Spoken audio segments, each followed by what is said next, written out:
Me gustaría comenzar antes de las pastorales, primeramente esta pregunta que les voy a hacer va en la línea tanto para los que son sacerdotes ordenados como para los que no son sacerdotes ordenados, que son los laicos. ¿Qué experiencia tienen de la confesión? ¿Cómo han visto la confesión como algo positivo? ¿Han de verdad encontrado un momento de gracia, de reconciliación con Dios? Sí, las personas que han hecho la confesión, claro. Yo, padre, Ok. que es una acción liberadora, limpiadora. Las veces que me he confesado me he sentido más liviano, más limpio. Me he reconciliado conmigo mismo y con Dios. Hablo de nuevo. Ok. ¿Ya? Ahora, Decía, decía que para mí era como una liberación, como un limpiarme interiormente, ok. pero previo a la confesión siempre he tratado de perdonarme yo primero, porque a veces la culpa puede ser de uno mismo. Si yo no me perdono, difícilmente voy a poder confesar para que el sacerdote, en nombre de Dios, me perdone. Ok. Ok. Y Eso. bueno, ok, ¿alguien más quiere compartir su experiencia de confesión, ya sea como sacerdote o como laico? Buena, positiva, ¿qué idea tienen de la confesión? A ver, Clarita. Bueno, la confesión es liberadora, ¿verdad? Pero no puedo ir a la confesión si voy a seguir actuando igual. Eso lo tengo claro. Si no hago las paces con mi hermano que ofendí, de nada vale ir a confesarme con Dios. Tiene que haber un cambio, tiene que haber es liberadora, pero desde que estoy en la misión he perdido las ganas de confesarme porque una vez escuché un sacerdote que decía las cosas de confesión y diga hasta aquí llegamos. Entonces, me parece Y, que es es algo muy, muy delicado estar hablando cosas de los otros, pero sí creo en confesarme con Dios, en hacer las paces conmigo misma y sobre todo con mi hermano, y no confesar pecados de otros. ok. ¿Y tú pudiste asociar los pecados que el padre estaba diciendo con el penitente o la penitente? Sí, muchas veces, más de una vez. Wow. Ok. Bueno, como Entonces, ustedes. eso me molestó Manuel, y Sí. entonces dije que se acabó. Eric. bien, Manuel, yo creo que hay varias experiencias así. Hay experiencias muy positivas de gente que sí experimenta liberación, todo esto, ¿verdad? Y la reconciliación con Dios y con los hermanos. Pero también hay como gente que tiene vicio de la confesión y gente que se confiesa, todos los días se confiesa, ¿verdad? Y es como que buscan el perdón y con el perdón tienen luz verde para seguir pecando. Y eso es lo que vamos a ver ahorita, justamente por eso, porque el acto de confesión tiene varios momentos desde el punto de vista antropológico. Y bueno, también nosotros lo que entendemos por confesión, pues se ha ido enriqueciendo a través de los siglos. Y lamentablemente este sacramento que nosotros hoy lo tenemos como sacramento, es uno donde también ha habido en momentos de la historia diferentes tipos de abuso, ¿no? Diferentes tipos de abuso que se siguen cometiendo y por eso es que la gente, aunque la teología del sacramento de la confesión es bien bonita, la verdad, el Vaticano II cuando habla de la confesión, habla de todos esos aspectos de gracia, de liberación, de una fiesta, ahora que la gente o el penitente lo experimente por X o por Y es otra cosa. ¿Alguien más quiere compartir la experiencia de Juan Pablo Mendoza? Ok, yo en lo personal, yo pues básicamente yo no me he confesado desde que hice la primera comunión. Y no lo hago porque siempre he tenido la idea de que la confesión debe de ser comunitaria, no puede ser nada más o sea, como personal. Y a lo que me refiero comunitaria es de que si yo le hice mal a una persona, creo que con esa persona tengo que ir a arreglar la situación. No tengo que ir a platicarle otra para que me diga, ve si reza esto y ya te voy a perdonar. Entonces pienso que sí hay una confesión, pero la confesión tiene que llevar una acción y la acción es con la persona que dañaste. No, no nada más es de que yo y Diosito y ya, sino que, y así lo he visto siempre y no me, o sea, no me, nunca me ha llamado la atención el confesarme. Entonces, por eso es que no lo hago, no sé, no siento que no, como que me siento como hipócrita si voy a confesarme. O sea, más bien que tú dirías como casi como en la línea bíblica, ¿no? Vean las indicaciones que da Mateo, por ejemplo, todas las indicaciones de la comunidad, si vienes a presentar tu ofrenda y vas con tu hermano y te das cuenta que le has errado, fallado, ve, reconcíliate. Un caso casi casuístico, ¿no? Bien hipotético. Imagínense una persona que venga desde Galilea, después de aventarse sus 15 o 10 días de camino, y de pronto se da cuenta que te dice Jesús, no, ve y reconcíliate con tu hermano, deja ahí tu ofrenda. O sea, pero en el fondo es esto, es la misma actitud judía, de que la confesión es comunitaria, tiene este aspecto comunitario. Y yo creo que la iglesia lo rescató en el sentido de hacer la confesión el acto penitencial. Lo que pasa es que la gente como que a veces ya los signos ya no les va dando tanta importancia, ¿no? Bueno, en la confesión, ¿qué se espera? En la confesión se espera ser liberado, se espera ser perdonado.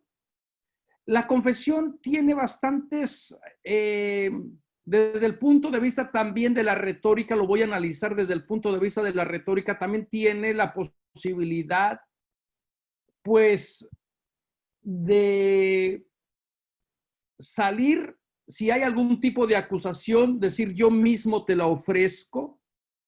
El acto de confesar, como lo entendían en la cultura griega, no, o en la cultura romana, no es lo mismo como lo entendemos nosotros. Por eso les pido un poquito de paciencia. Cuando hablamos de la confesión, nosotros ya tenemos 2000 años que se ha ido enriqueciendo este pensamiento teológico. En ocasiones ha habido bastantes abusos. Piensen ustedes todas las confesiones que se hacían en la Edad Media, ¿no? Donde casi eran las confesiones tarifa, especialmente en Inglaterra, en Irlanda, donde los pobres vivían de cumplir las penitencias de los ricos. Bueno, cuando hablamos de la confesión, vamos a hablar qué entendería la gente cuando el pastor y Tito confiesan ciertos pecados y por qué la gente se confiesa. Y cómo lo entendería la cultura también. ¿Cómo lo entendería la cultura romana cuando se están confesando? Entonces, desde el punto de vista de la masculinidad, da la impresión de que confiesan pecados que son muy serios de verdad. Entonces, lo primero, vayan a 1 Timoteo 1:13, por favor.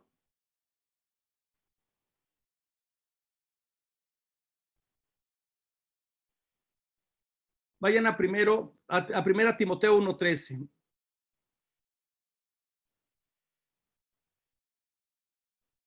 ¿Y encontraron? ¿Aló? Sí, sí. Sí, Ok, Sí, ¿alguien sí, quiere sí. leer, por favor? Ten por norma las palabras sanas que oíste de mí, basadas en la fe y en la caridad de Cristo Jesús. Conserva el buen depósito mediante el Espíritu Santo No, que habita en nosotros. ¿Esa no era? 1 Timoteo 1:13. padre, la tengo lista. 1:13, ese era. Ten por primera Timoteo. Ah, que segunda. No, que lo lea otro.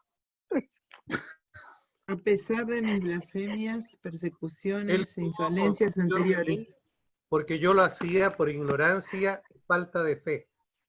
Ok, allí el pastor confiesa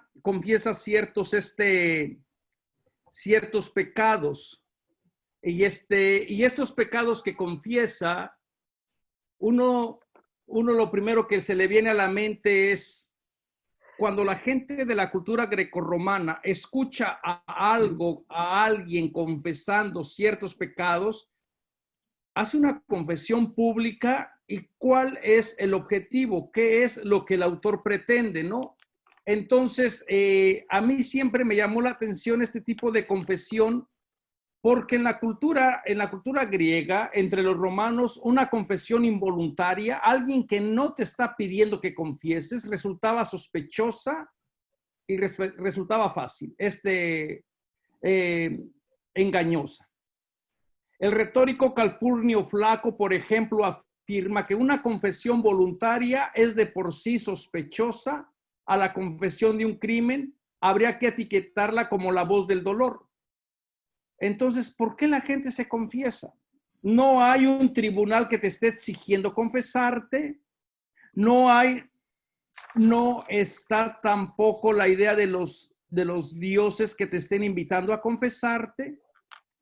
Todavía no nace todo lo que nosotros en nuestra tradición cristiana llamaríamos el sacramento o la teología de la confesión. Para esta gente de esta cultura, pues una persona que se confesaba públicamente, si no hay nadie que lo acuse realmente, es una persona desquiciada. Y también la gente lo va a ver con sospecha porque va a decir, algo quiere obtener, espera que mover a la comunidad a veces, pues al sentimentalismo o espera que la comunidad lo perdone. Y lo más raro de esta confesión que hace el pastor es de que él representa toda la autoridad en la comunidad. No hay nadie que lo esté acusando. También estos son los temas que están de fondos en la idea de la virtud, ¿no? Es el ser humano bueno porque el ser humano porque haya un valor que lo mueva a ser bueno. ¿O realmente es el ser humano bueno solamente porque tiene miedo a Dios, a los dioses, a la ley, al castigo? Y por eso es que cumple la ley. Y por eso es que se confiesa. Este tema lo trató Platón de una manera bastante sarcástica en uno de sus diálogos, donde va prácticamente a demostrar unas tendencias de las dos opiniones éticas, de que el ser humano es bueno, no porque el ser humano quiera ser bueno. El ser humano es bueno porque hay una ley que lo castiga. Llámese Dios, llámese Estado, llámese Constitución. Pero si no hubiera nadie que le castigue, ni siquiera se confesaba. Por eso es que miraban estos autores un poquito de dificultad cuando alguien libremente venía a exponerse, ¿no? Al acto de la confesión. Y claro, estos dos pensamientos éticos morales estaban divididos y para demostrar, Gorgias, creo que es en el diálogo con Gorgias, para demostrar que el ser humano realmente se comporta y se confiesa porque hay una ley que lo exige, porque hay un Dios que lo castiga, presentó el caso de un campesino, dice, era un campesino pobre, temeroso de los dioses, trabajador, sacrificaba a los dioses como mandaba la ley, la religión, pagaba el diezmo, cumplía con todo, obedecía las leyes del Estado, hasta que cierto día que andaba arando su tierra, comenzó a llover, se escondió en la cueva y al estar en la cueva comenzó a ver y a sentir la presencia de algo, voltea y descubre un anillo. Había dentro de las entrañas de un animal muerto un anillo y descubre que ese anillo era mágico, que cuando se lo ponía lo hacía invisible y que cuando se lo quitaba otra vez volvía a ser visible. Entonces este campesino que toda su vida se había confesado, se había puesto la moral primero de los otros, cuando se da cuenta y descubre los poderes mágicos de este anillo, va con la reina y convence a la reina para que maten al rey. Y entonces la conclusión era, ven cómo cuando ya no hay un sistema que te vea, que te acuse, o cuando ya no hay una ley que te castigue, sale lo que es verdaderamente humano, sale el deseo de asesinar, la envidia, pero mientras esté la estructura, mientras esté una ley, mientras esté mientras estén los dioses vigilando, entonces el ser humano pues va a tratar de confesarse o va a decir algo bueno por temor a las represalias, ¿no? Entonces, como que esos eran los dos puntos de vista teológicos. Y claro, también estaban los otros que creían que el ser humano estaba hecho para confesarse desinteresadamente. Entonces, desde el punto de vista de la cultura griega y romana, el confesarse es prácticamente un símbolo de desviamiento. Y entonces es lo que a uno le viene a la mente, ¿por qué este señor está confesando sabiendo lo negativo que es? Siguiendo al filósofo francés Michel Foucault, él dice que la sociedad occidental han establecido la confesión como uno de los principales rituales de los que dependemos para producir verdad. Y por eso este autor va a tratar de desenmascarar el sistema político, incluso religioso, para decir cómo se forman a los sujetos por medio de extraerles verdad, especialmente en las cárceles, ¿no? La confesión es una manera de dominar también, porque las situaciones entre la persona que perdona y la persona penitente pues no están en el mismo nivel, están en situaciones desequilibradas, ¿no? Entonces, como que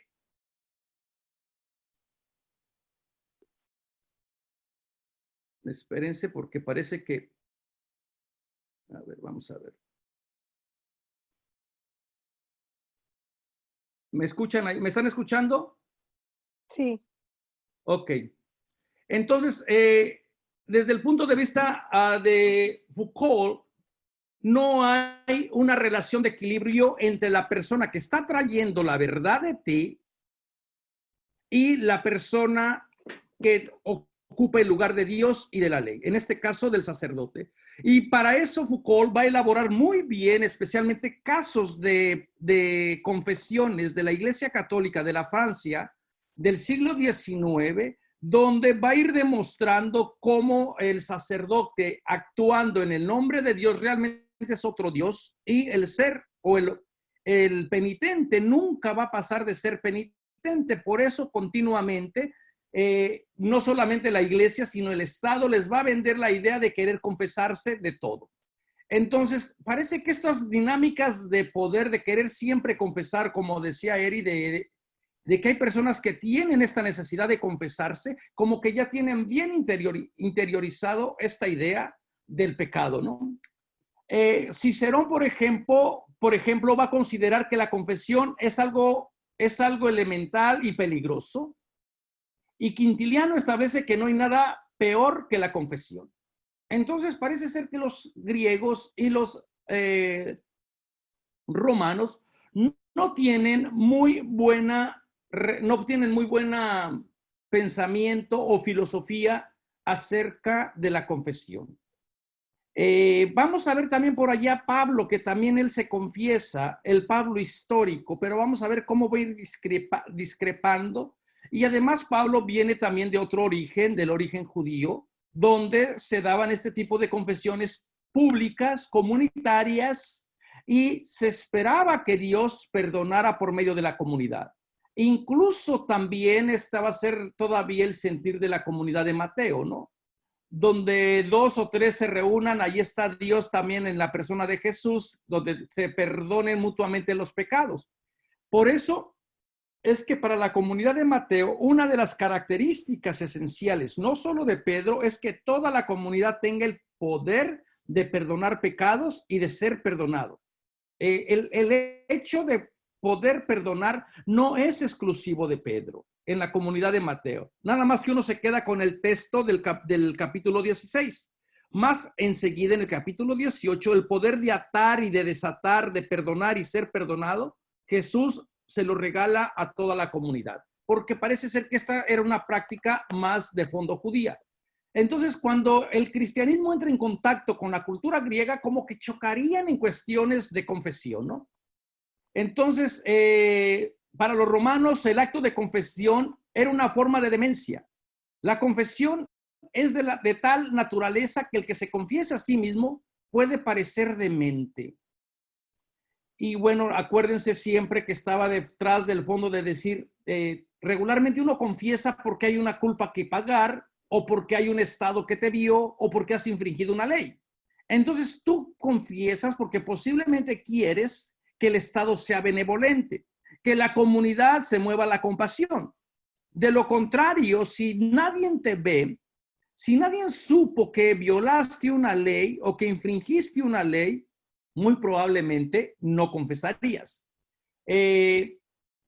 Acuérdense, por eso es que los latinos están muy negativamente en contra de este tipo de entender las confesiones, ¿no? Entonces, ¿por qué confesaría el pastor sus pecados? Esta es una de las preguntas que aún no, sabiendo todo esto, le queda siempre en duda y saber si no hay nadie que lo acuse, si él representa la autoridad, si los otros prácticamente son anónimos, no son objeto. ¿Por qué se confiesa sabiendo que la confesión tiene connotaciones tan negativas desde el punto de vista moral de la cultura griega? Foucault sugiere que al confesar prácticamente todo, uno espera ser perdonado, castigado, aconsejado, juzgado, corregido y finalmente liberado de la propia culpa. Y prácticamente Foucault va a decir, estamos viviendo en momentos donde estamos obsesionados por confesarnos. Vas en el camión, a los 5 minutos tú ya vas confesando cosas de tu vida. Estás confesando, como prueba de esto, cuando les pregunté, ¿están confesando que no se han confesado o que no se confiesan de cierta manera? Ya es una confesión. O están diciendo esto y lo otro. Entonces, vas al médico, te confiesas mientras estás esperando en tu cita. O la gente que se confiesa públicamente con la Laura en América. O con pues no sé si todavía estarán estos programas. De estos shows donde se mueve más a las masas de que la gente vaya, los vea, y la gente con eso disfruta y con eso se embebece. La gente está allí realmente involucrada en ese tipo de confesiones, ¿no? Entonces, como que Foucault comienza a ver todo ese tipo de realidad y dentro de esto llega a concluir y decir, lo que pasa es que el ser humano tiene un gran sentido de culpa y que espera ser liberado de esa culpa. Y si tiene este sentido de culpa, estaría jugando el pastor también con esta culpa y quiere ser liberado, quiere ser perdonado, pero también la confesión puede ser un acto de resistencia. La confesión puede decir, mira, antes de que tú me digas lo que yo soy, yo te digo lo que yo pienso. Aquí estoy pensando también en el sentido, por ejemplo, de las personas de la comunidad LGBT, por ejemplo. Cuando una persona sale del closet, antes de que me saquen, yo te digo lo que yo soy. Porque también esta es una forma de resistencia, de decir, no hay nada que ocultar, me libero. Porque es una tensión de venir cargando o de venir pensando de que algún día lo que tú sabes de mí lo puedas aprovechar en mi contra. Y entonces, en este sentido, cuando la persona se confiesa públicamente, prácticamente se hace vulnerable. El exponente se expone.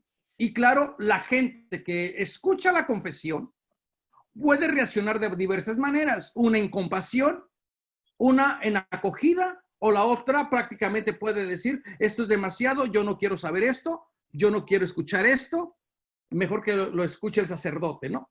Entonces, como que también pueden esta dinámica de exponerse, también se logra algo.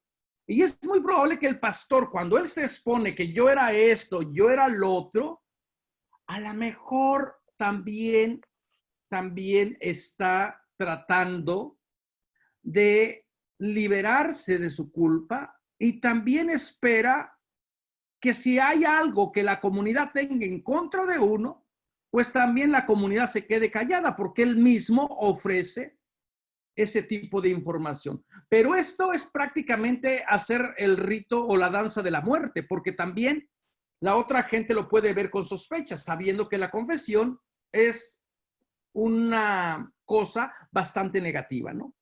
Entonces, como que cuando uno estudia, analiza estos textos, se le viene a uno a la mente de decir, algo había allí. Y más aún cuando vamos a ver que el pastor se aumenta pecados que Pablo nunca hizo. Digo, eso no se vale. Si ya estás usurpando un nombre, por lo menos ten respeto al nombre que estás usurpando. Si yo me hago pasar, por ejemplo, por Gera, y digo, bueno, por lo menos voy a tratarle de ser fiel a lo que piensa Gera o a lo que Gera hizo. De la misma manera, el pastor tendría que haber hecho algo similar. Si el pastor se hace pasar por Pablo, pues por lo menos séle fiel a lo que Pablo dijo. No le aumentes más cosas a lo que Pablo no hizo. Esto es lo que vamos a tratar de estar viendo ahorita. Porque posiblemente hay ciertas acusaciones, y lo vamos a ver, o de parte del pastor se quiere justificar y legitimar para decir, mira, Dios me ha perdonado. Yo era esto, pero ya no soy. Entonces Dios me ha perdonado, y como Dios me ha perdonado, yo ya tengo el derecho de decirte lo que todavía Dios en ti no ha obrado. Dios ha realizado cosas extraordinarias en mí, pero pobre de ti, Jimeo o Alejandro, que son los oponentes que conocemos de nombre, porque el pastor les dice, los he entregado a Satanás para que no blasfemen. Y cuando él se pone como blasfemo, dice, qué interesante, ¿por qué? A él sí lo perdona a Dios como blasfemo, pero Dios no puede perdonar a Himeneo y Alejandro, que también han cometido el mismo pecado. Yo creo que aquí hay una lucha retórica también de poderes en cuestión de ver qué es lo que está de fondo en el hecho del perdonarse, ¿no? Entonces, el pastor se sentirá o querrá ser perdonado, aconsejado, juzgado. Es muy difícil de creer esto que Foucault dice. ¿Por qué? Porque desde el punto de vista, cuando uno lee estas cartas, pues el pastor se oye muy seguro de sí mismo, se lee muy seguro de sí mismo, y al final él tiene la certeza de que todo su ministerio, toda su persona, todo lo que él es, prácticamente tienen el fundamento en su relación con Cristo y con Dios. Pero una cosa es lo que él cree, otra cosa quizás sería si la comunidad de los que él llama oponentes o contrarios a la ley están creyendo lo mismo. Entonces yo creo que aquí es donde nos podemos especular y comenzar a decir, ¿le perdonaría Dios los pecados al pastor? Porque enumera ciertos pecados que más adelante vamos a ir viendo. Todavía no nace la gracia que yo llamo gracia, siguiendo a este teólogo alemán, Bonhoeffer, la gracia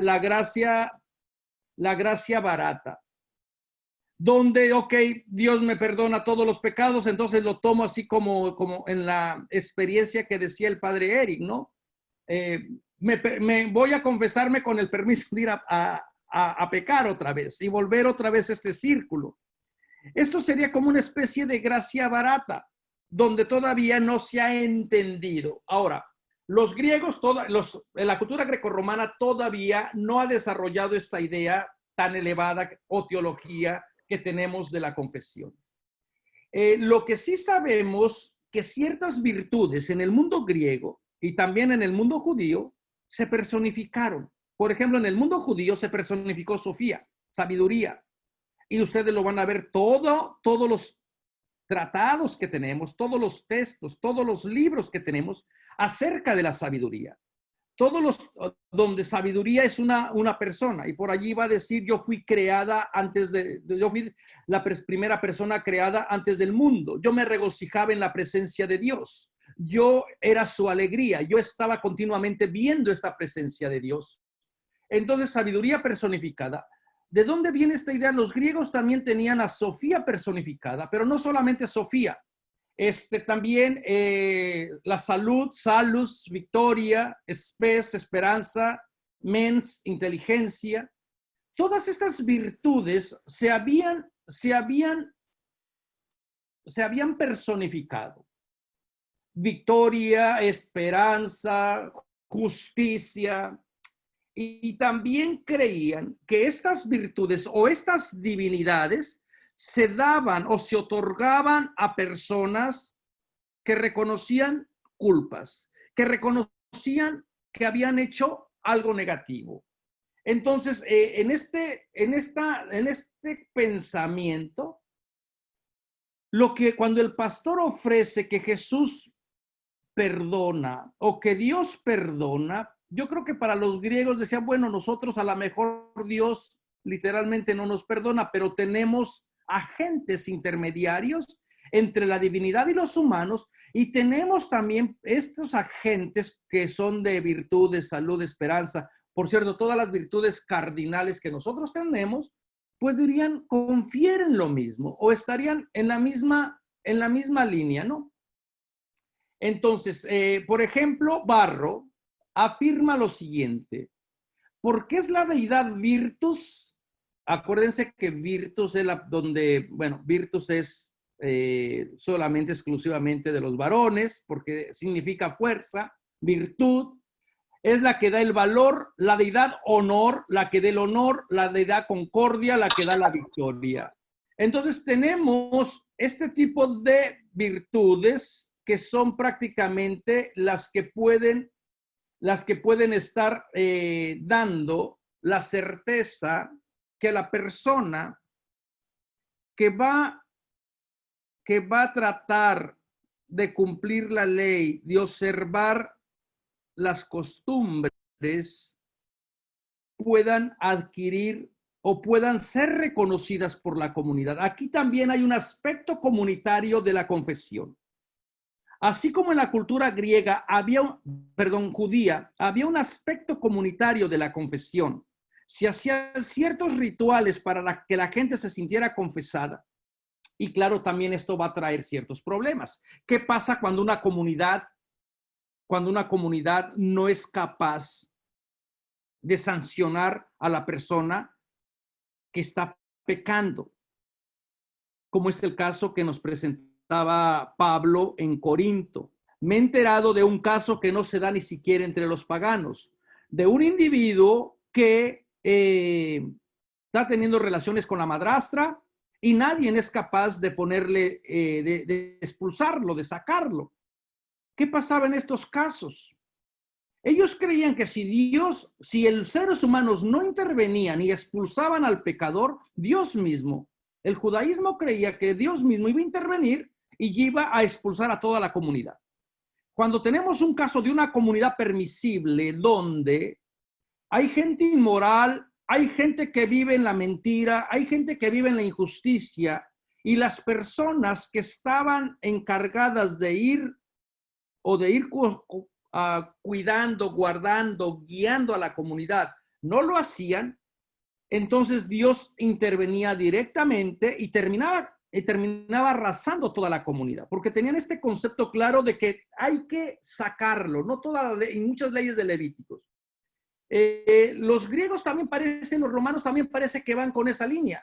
Es cierto que tenemos ciertas divinidades que otorgan gracia, que otorgan virtud, que otorgan fortaleza, que otorgan honor, pero también hay ciertos requisitos para que la gente que recibe esa gracia pueda sentirse perdonada, pueda sentirse que tiene el amparo de los dioses. El pastor está fuertemente convencido de que solo Dios Padre y Jesús el Hijo pueden salvar y dar nueva vida. Esta imagen de la deidad de los héroes como salvadores era muy conocida en la cultura grecorromana. Augusto resalta su misericordia. Y fíjense lo que dice el emperador. como vencedor, he perdonado a todos los ciudadanos que buscaban mi misericordia y preferí perdonar a los extranjeros en lugar de exterminarlos. Así que si pusiéramos en diálogo las cartas que nosotros hoy tenemos del autor de Primera y Segunda de Timoteo y de Tito, y le dijéramos, mira, este señor se siente perdonado por Jesucristo, por Dios Padre, posiblemente los romanos dirían, bueno, esas cualidades o esa manera de ver la vida también nosotros la tenemos, pero acá el perdón reside y se otorga única y exclusivamente por el representante, el padre de la patria, el pater patriae, de que es todo el imperio, ¿no?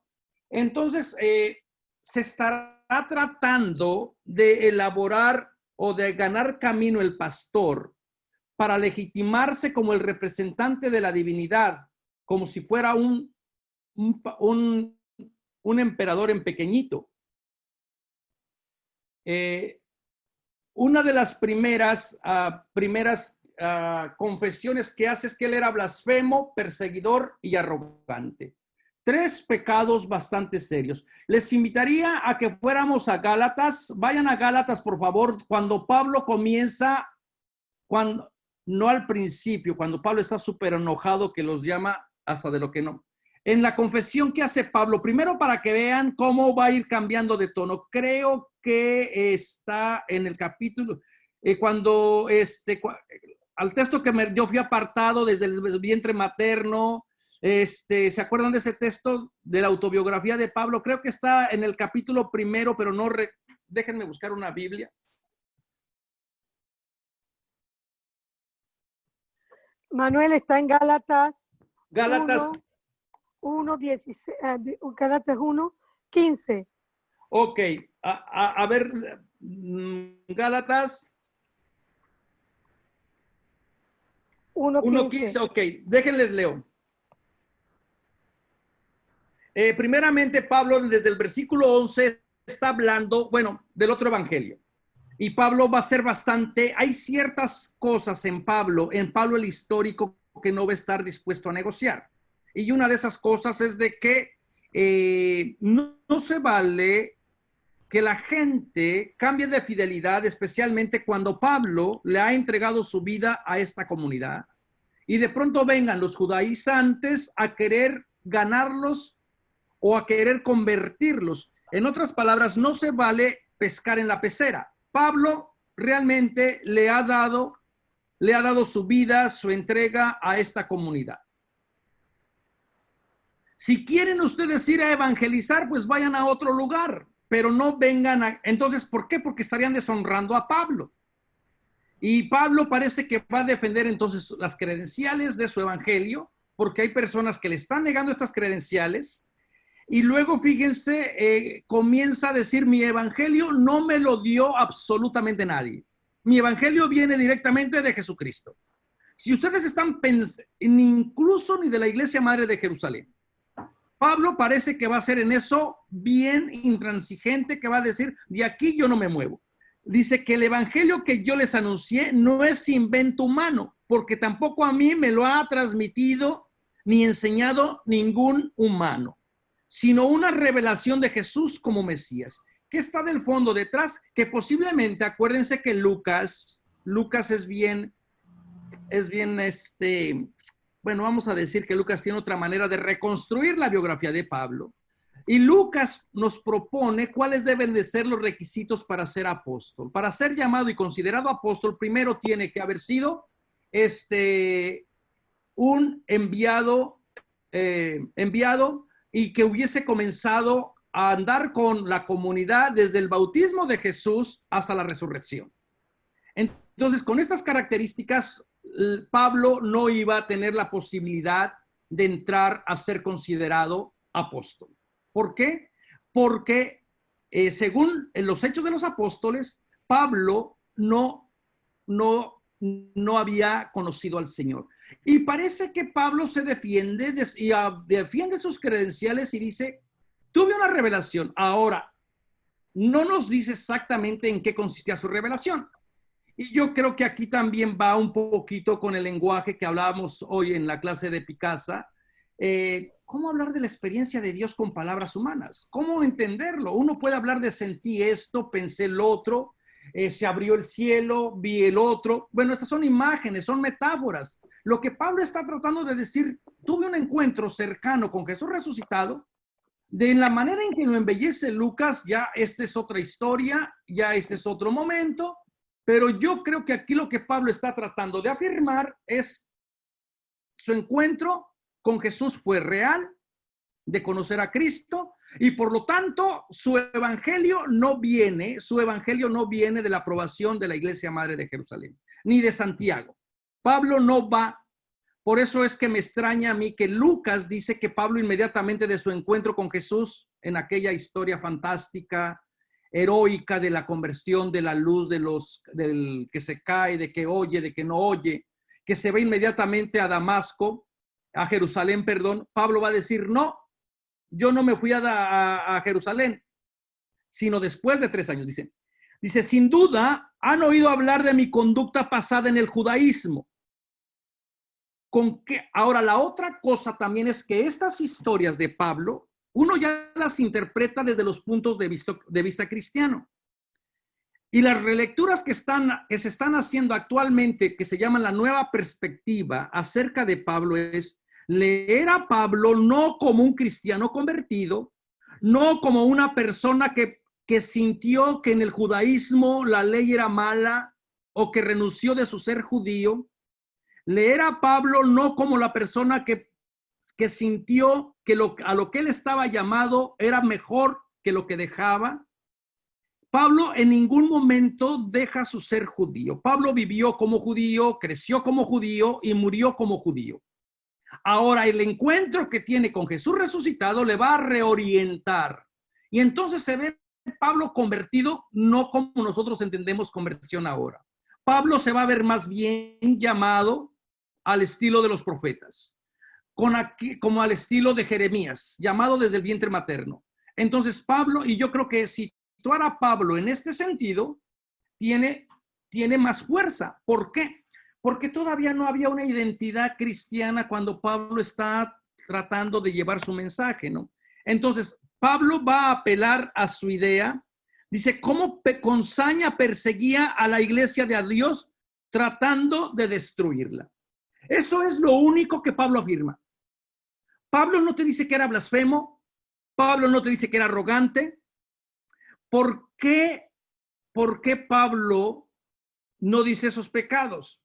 O más bien, ¿por qué se los colgaron a Pablo? Ahorita vamos a ir a ver. Porque esos pecados eran muy serios.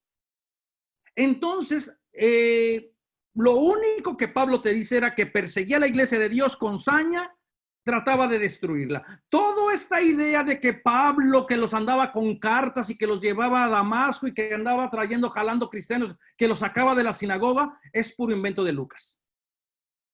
Todo es puro invento de que los traía, que traía cartas y que es como así, como que tú dices, bueno, pobre Pablo. Si Pablo hubiera tenido la oportunidad de leer lo que Lucas escribió, hubiera dicho esta autobiografía no es correcta.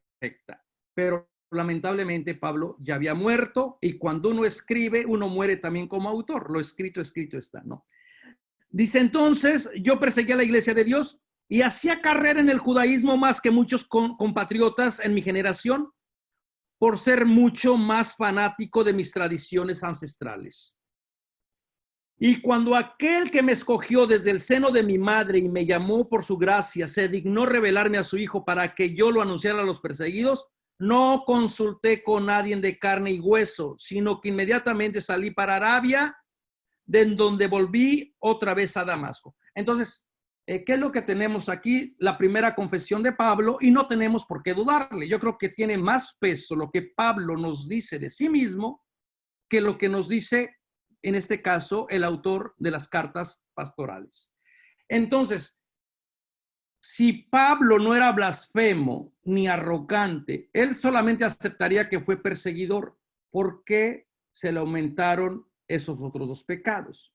¿Y qué finalidad tiene? Debemos de recordar que Pablo no se refiere a sí mismo como blasfemos e ibristes. Agrábense esa palabra que también existe en nuestro castellano, ibristes, de donde, bueno, del griego.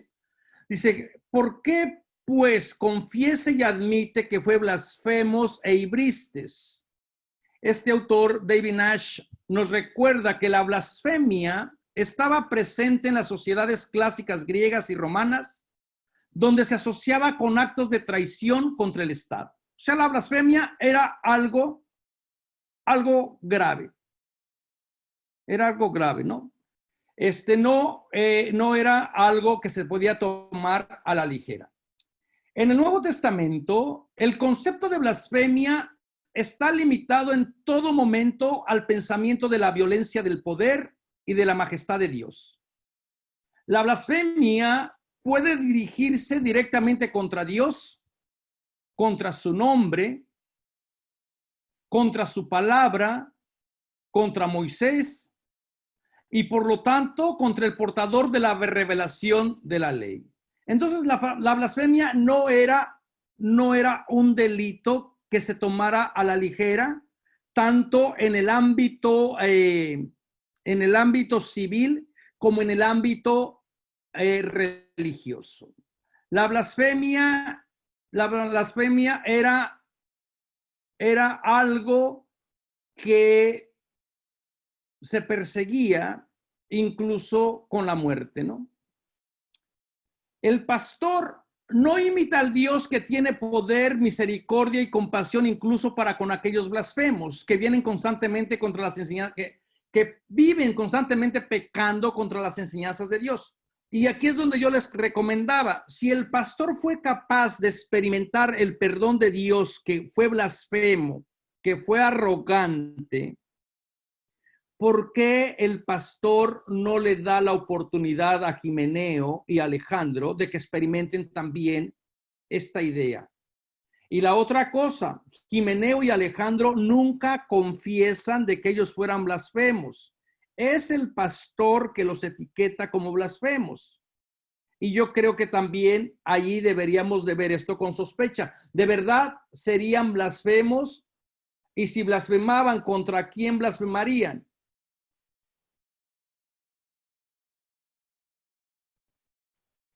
La palabra ibristes es un término filosófico y ético bien atestiguado en la cultura grecorromana y en la literatura judía, con una rica variedad de significados. Les voy a invitar a que pongan atención a esta palabra porque prácticamente ustedes van a casi a decir, no es posible que el pastor se hubiese adjudicado un término tan negativo. Entre los impíos, los malvados, los irreligiosos y la gente sin Dios está el ibristes. Para entender al pastor como un antiguo ibristes, primero debemos intentar descifrar quién era o quiénes eran los que cometían este tipo de pecados. ¿Qué hacían los ibristes? Y de esta palabra hay muchísima información. Estos autores, los autores del siglo I, nos dicen que la ibris tiene varias causas y varios resultados característicos. Las causas son la juventud, tener mucho para comer y beber, es una persona ibrística, alguien que tiene, que se jacta, que goza, que humilla. Los resultados son el exceso de comer y beber, la actividad sexual, pelearse, golpear y matar, quedarse con la propiedad y los privilegios de otras personas, burlarse de los demás y desobedecer la autoridad tanto humana como divina. Las causas son aquellas que producen energía o hacen que una persona se sienta, como suele decirse, llena de sí misma y se incline a satisfacer sus propios deseos y aspiraciones, sin respetar los deseos, derechos y voluntades de otras personas. Los resultados son acciones inútiles en el mejor de los casos y en su mayor parte definitivamente equívocas. La ibris consiste, por tanto, en tener energía o poder y usarla mal indulgentemente.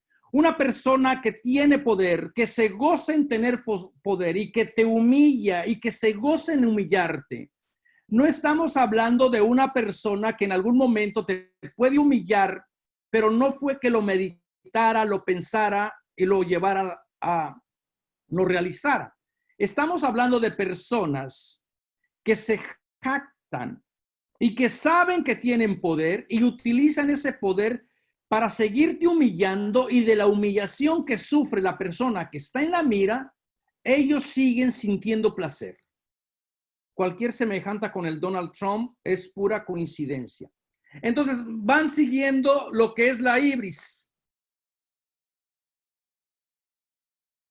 El hombre que comete ibris también se desvía, pues. Ibris es hacer y decir cosas que hacen que la víctima se avergüence, no para lograr algo distinto de lo que está haciendo, sino simplemente para obtener placer de ello. Eso es lo que les estaba comentando. Aquellos que actúan a cambio de algo no cometen ibris, sino que se vengan. La venganza todavía es más suave que la persona que es ibrística.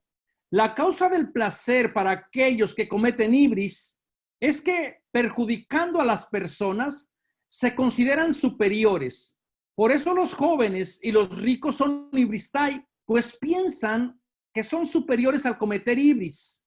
La deshonra es característica de la ibris, y el que deshonra a alguien lo desprecia, ya que lo que no tiene valor no tiene honor ni para bien ni para mal.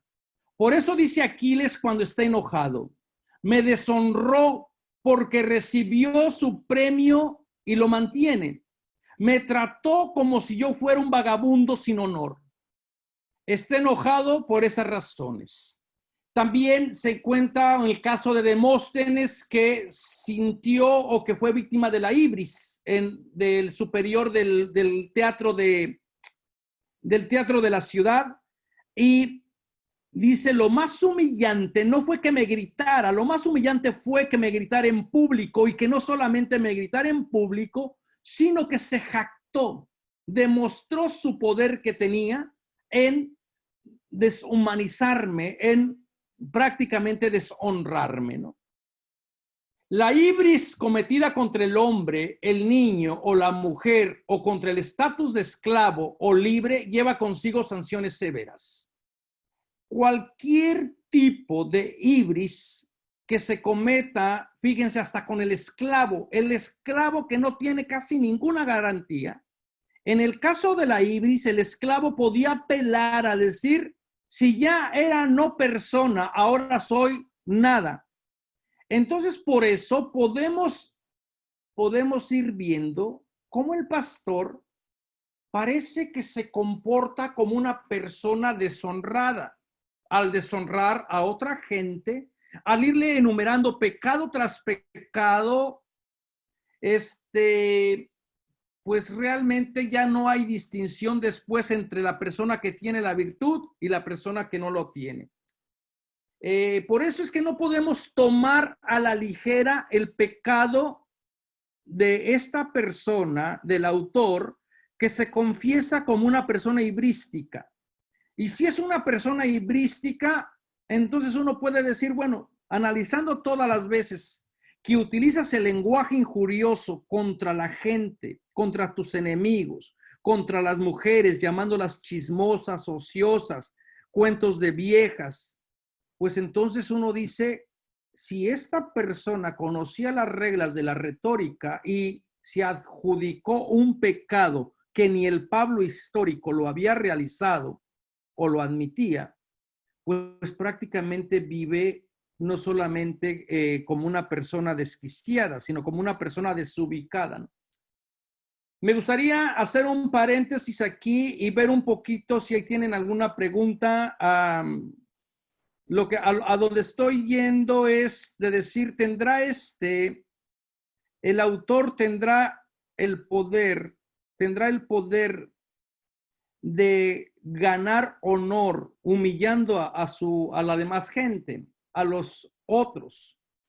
¿Alguna pregunta, duda? Manuel, solamente te comento que no has puesto las diapositivas, pero tú verás, ¿ya? ¿Y por qué no me lo contaste antes, Gera? Pues te lo dije, te mandé un mensaje, no te quería interrumpir. Ok. ¿Ya lo ven ahora? ¿Lo ven? Bueno, Sí. aún así se les enviaron a sus Sí. WhatsApps, pero de todos modos, si quieres, en lo que te están preguntando, pasarlas para que las vean por lo menos, si quieres. Tú verás. Ok. ¿Ya lo vieron? Por allí, de todas maneras, se les lo tienen o ya se les mandó. Sí. ¿Alguna pregunta? ¿Comentario?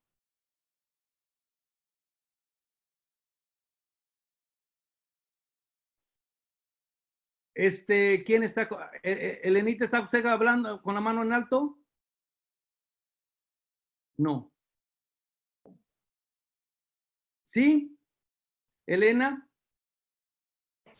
No, padre. Ah, ok. ¿Alguna pregunta? Bueno, bueno, ya que me mencionó, ¿puedo hablar? Sí. Bueno, la verdad, al hablar de la persona hibristis,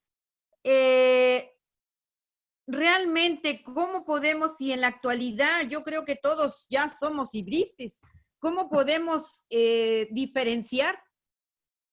Porque en la actualidad, pues ya las personas, digamos que hablan de una manera, pues, avergonzando a la persona o X. Entonces, ¿cómo se puede, o por ejemplo, en este caso estábamos diciendo de confesar, cómo podemos, digamos, distinguir y cómo podemos en cierta manera saber que esa persona no es así?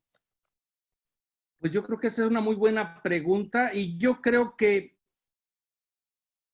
también es muy complejo porque a lo mejor nosotros nos damos cuenta de la violencia que causa el lenguaje, pero a lo mejor la persona que utiliza este lenguaje violento a lo mejor no sabe lo deshumanizante que puede ser. Pero sí, yo creo que vivimos y escuchamos lenguaje violento y escuchamos comportamientos hibrísticos de personas que sienten placer al humillar, sienten alegría, se regocijan con quitarle a la otra persona su dignidad. Entonces, ¿cómo poder hacer un alto a esto? Pues primeramente yo creo que en el no permitir que se nos trate de esta manera.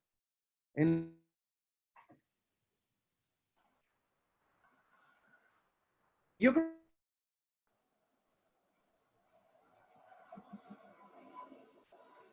injurioso, ¿no? Pero parece ser que como que eso está muy de moda por medio de los medios de comunicación, la música, como que ese lenguaje como que ya es muy aceptado y no pasa nada. Ya casi la gente no se confiesa. Antes uno se confesaba porque echaba carnes, decían en México, ¿verdad? Eché una carne, una maldición. Pero como que ya ahora, como que no sé, como que ya ese pecado pasó de moda. ¿Alguien más quiere comentar? Yo, padre, Marta Barrientos. Marta, sí, Martita Barrientos. Estos personajes, Timoteo, ¿él vivía en Efeso? ¿Él era de ahí? De Efeso? Timoteo estaba en Éfeso. Y Tito en Creta. Ok, esa era mi duda. Gracias. Ok. Supuestamente Tito está en Creta. Ahora, en cuanto a los destinatarios, estamos ante un personaje histórico, pues siempre va a ser muy complicado tratar de ubicarlo. O más bien estamos ante una comunidad en la cual este autor se siente parte de y la comunidad parece ser que le tiene cierto respeto o le estima al recibirle las cartas. Y sabíamos, bueno, de Éfeso tenemos más información en cuestión de cómo llegó el cristianismo allí. Sabemos que en Éfeso había diversos grupos de cristianos. De Creta no tenemos tanta información, pero también Creta, como era una ruta marítima, También Creta llegó el cristianismo muy temprano y también Creta era una ciudad importante. No tan importante como Éfeso, no a la altura de Éfeso o de las otras comunidades que fundó Pablo, pero sí era una comunidad importante, era una comunidad importante. Ahora si uno va, por ejemplo, a Creta, todavía por ahí puedes ver todos los restos arqueológicos. Hay una iglesia que conmemora la iglesia de San Tito, ¿no? Y bueno, por allí, según la leyenda, tienen su calavera de San Tito. Ahí la tienen expuesta. Pero no sabemos cómo llegó el cristianismo allí. Erika. Una pregunta, la palabra, el término ibris, ¿aparece solo en la carta o aparece en otros textos del Nuevo Testamento? Aparece en otros textos del Nuevo Testamento. ¿Se acuerdan allá con Mateo? El que se enoje con su hermano y le llame imbécil. ¿Se acuerdan ese texto? Incluso hay un biblista argentino que yo recomiendo mucho que se llama Ariel Álvarez. Yo creo que los de Argentina han de saber quién es Ariel Álvarez. Muy bueno. En ese texto, por ejemplo, donde aparece ibris en el Nuevo Testamento, él afirma que posiblemente cuando Jesús dice, ustedes han oído que se les dijo no matarás, yo les digo esto. Todo el capítulo prácticamente después del capítulo 6, por allí. Y luego tiene un dicho en contra de los que se enojan. Yo les dije que no se enojen, ustedes les han dicho no matarás, pero yo le digo, dice Jesús, pero yo les digo que el que se enoje y le llame a su hermano imbécil, antes esa palabra no se traducía, se ponía en el original que era en el arameo, que significa raca. Y no se traducía porque realmente los biblistas no sabían qué hacer con esta palabra porque no sabían qué significaba. Ya después ahora le han puesto la palabra imbécil. Ariel Álvarez rastrea esta palabra y dice que lo que simbolizaba antes era, yo les digo que el que se enoje con su hermano, un equivalente diría Ariel Álvarez, y le llame a su hermano maricón, va a ser reo de muerte. Entonces, va a ser llevado a la gehenna.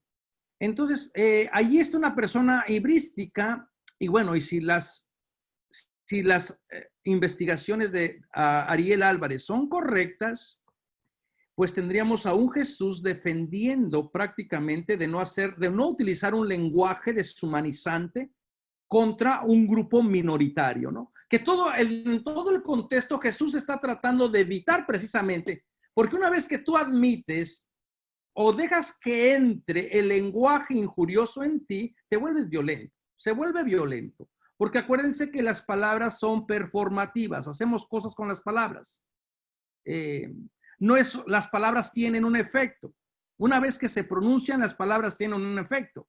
Y invitan, si la gente tiene autoridad, tiene investidura, invitan a las otras personas prácticamente a cometer violencia, ¿no? ¿Alguna otra pregunta?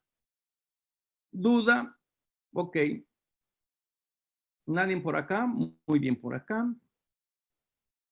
Bueno, entonces continuamos. Ahora sí ya tienen el PowerPoint, ¿verdad? ¿Sí? Muy bien. Me quedé en la filmina, creo que era 17. Fíjense qué tan importante era utilizar el lenguaje o no utilizar el lenguaje, porque según Cicerón, la palabra ibristis dice, hay palabras que nadie habría tolerado, que no se atreven a pronunciar, en las que había algo chocante o escandaloso, o que simplemente no estaban permitidas o que no eran capaces de decirse. Y en este mismo sentido, por ejemplo, Cicerón va a decir, el término, la palabra cruz, debe de estar ausente de los labios y de los oídos del ciudadano romano. Esa palabra solamente es para la gente que no tiene honor, la gente que se comporta como criminal. Entonces, los retóricos eran sumamente cuidadosos para usar sus palabras. Y si hay palabras que no se deberían de decir o admitir, la pregunta del millón, ¿por qué el pastor las usa? El pastor, como un auténtico ibristes, no solo pronuncia tales palabras obscenas y escandalosas contra sus adversarios, sino que las celebra a lo largo de todo su discurso. ¿Se acuerdan el segundo día de clases cómo les leí de todas las veces que el pastor va a ir describiendo a las otras personas con un sinfín de vicios? Y luego uno puede decir, ¿cómo es posible que si antes eran ibristes y eran blasfemos, cómo es que la divinidad, en este caso Jesús, Dios, los ha perdonado? Al contrario de Pablo, el pastor, sin embargo, se manifiesta en sus escritos y acepta claramente que se involucró en algunos actos afeminados. Vayan a Tito capítulo 3, por favor, a Tito 3:3 y lean lo que él dice. Acepta un tipo de pecados, hace otra confesión no solamente con Timoteo, sino también con Tito.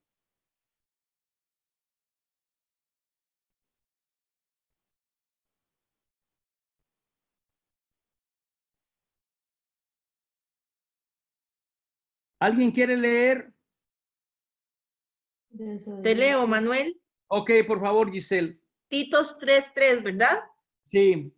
Pues también nosotros fuimos en algún tiempo insensatos, desobedientes, descarriados, esclavos de toda suerte de pasiones y placeres, viviendo en la malicia, siendo aborrecibles y odiándonos unos a otros. Oigan la confesión que acaba de decir. Lo que pasa que cuando uno ya va con cuando uno va leyendo estas cartas, él acaba de confesar ciertos pecados y rápido la gente se los perdona. En cambio, dice que el otro grupo son inmorales, afeminados y toda la gente quiere retorcer esa palabra a veces para sacarle más jugo, ¿no? Bueno, parece ser que el pastor confiesa ciertos pecados y uno se pregunta por qué confiesa esos pecados y qué finalidad tenía. La confesión sexual del pastor apoya la idea de Foucault de que el sexo ha sido un tema privilegiado de confesión. Y aquí mis hermanos sacerdotes no me dejarán mentir que todos los pecados que uno casi escucha, todos están relacionados con la sexualidad. Los malos pensamientos, los pensamientos impuros, que si no sé cuánto. No sé si a las personas que también trabajen de cerca con las comunidades, todos están preocupados con los pecados de la sexualidad. ¿Y quién está preocupado por los pecados de la justicia? ¿Quién está preocupado por los pecados sociales? Y cómo es interesante cómo también en nuestra moral, pues como que no predicamos lo suficiente para decir, miren, hay otros pecados. Cuídense de estos otros, como que siempre nos quedamos solamente, bueno, con los que me venga a confesar, ¿no? Entonces, vamos a ver los tipos de pecados que estos autores están tratando de confesar. Ahora el pastor está dispuesto a confesar no solo sus pecados, sino también los de su querido Tito, y comienza su confesión diciendo que eran insensatos y desobedientes, usando palabras que comienzan en griego por alfa privativa, anoetos y apeices. Así que el hecho de que una persona venga al confesionario y comienza a confesar a otra gente y no él, pues ya lo tenemos desde el pastor. A ver, Tito, aquí, ¿dónde entró en el juego, en la confesión? Pues se lo llevó entre las patas su pastor. Realmente el Tito, pues no tendría nada que hacer aquí, ¿no? Sino es más bien el pastor el que está hablando. Los romanos eran famosos por su reverencia hacia los dioses y Polibio declara que esta era una de las cosas que los distinguía de los griegos. Entonces, si eran insensatos y desobedientes, ¿contra quién fueron insensatos y desobedientes? Si los griegos tenían tanto amor y tanto respeto para los dioses, porque con los dioses no hay que meterse, porque también los dioses pueden mandar calamidades, ¿Contra quién estas personas fueron desobedientes? El pastor, como un antiguo ibristes y ahora estúpido y desobediente, que eso es lo que él confiesa, confirma la idea de Flavio Josefo con respecto a los míticos sodomitas. Fíjense que se acuerdan que yo les dije que no hay en ningún texto bíblico donde se haga relación de las relaciones homosexuales y Sodoma. En todas las veces que aparece Sodoma, nunca se menciona el pecado de la homosexualidad. Tampoco Flavio Josefo lo menciona, tampoco Filón de Alejandría, que eran los que conocían más su cultura. En cambio, los pecados de Sodoma se mencionan como pecados de ibristis. ¿Por qué? Porque siempre eran arrogantes, insensatos, desobedientes a todas las personas y rebeldes contra Dios. Si el pastor y Tito se confiesan que han sido irreverentes, que han sido desobedientes, este pecado va cargado de términos como la ibris, pero también de arrogancia y de prepotencia, y también prácticamente de rechazar a Dios. Extraña que el pastor de las pastorales no haya descrito cómo es que fue llamado o convertido por Dios. Pablo, como lo escuchábamos anteriormente, fue de alguna manera diciendo que en su pasado él había perseguido a la iglesia de Dios y también en su encuentro personal.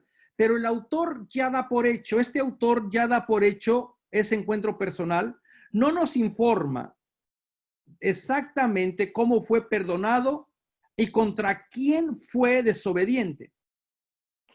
Lo que sí sabemos que él se cree perdonado, pero valdría la pena preguntarnos, ¿la comunidad de los otros creerá que fue perdonado?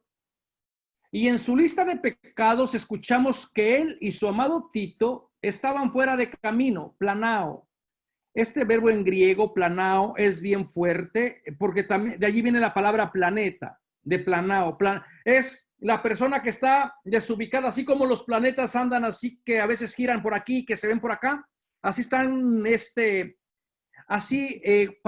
para ver el comportamiento de una persona que no tiene un fin, que no tiene una conducta, que no tiene una disciplina, utilizaban mucho este verbo. Una persona totalmente desubicada, que no encuentra su norte, ¿no? Que andan como Andrómeda, así, para arriba y para abajo, viajando para allá. Este verbo tiene diversos significados, tales como hacer vagar, conducir erróneamente, apartarse, desviarse del camino correcto y otros. El verbo también denota la vacilación y la ausencia de una meta en el campo del conocimiento, del habla y de la acción. Lamentablemente, el autor solamente nos dice qué tipo de pecado cometió, pero no nos da ejemplo de cómo es que fue planado, cómo se desvió del camino. Y lo otro que vengo insistiendo, como si él fue capaz de encontrar el camino, ¿por qué no le dio la oportunidad a los otros también de ubicarse y de encontrar el camino? Al contrario, lo que este autor hace es separarlos inmediatamente y no darles realmente la oportunidad de que los otros vuelvan al camino. Entonces tenemos estas luchas internas que posiblemente la comunidad va a tener que irlas viendo con otras miradas.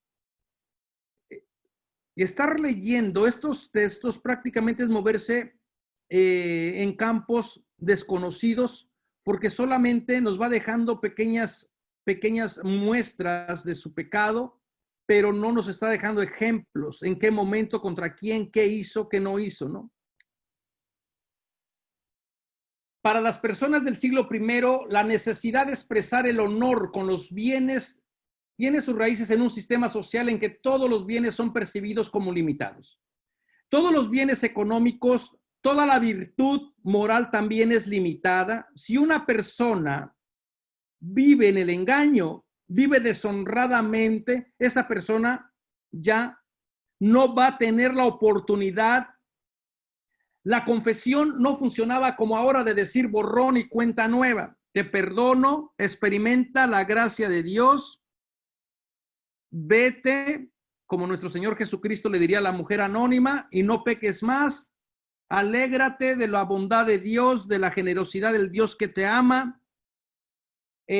Todavía no llegaban los griegos a desarrollar esa idea de decir delante de Dios, cuando una persona es deshonrada, porque el pecado, el hacer un pecado es perder la honra y volverla a recuperar por el sacramento de la confesión. Van a tardar que pasar otros 2000 años para que podamos experimentar eso. Y yo creo que aquí es donde uno dice, ¿por qué la gente, a pesar de que se perdona, o el sacerdote le perdona, por qué vuelve otra vez a confesar lo mismo? ¿Por qué vuelve otra vez a decir los mismos pecados? Para los romanos ya era difícil mantener el honor diario y casi imposible reclamarlo una vez desaparecido.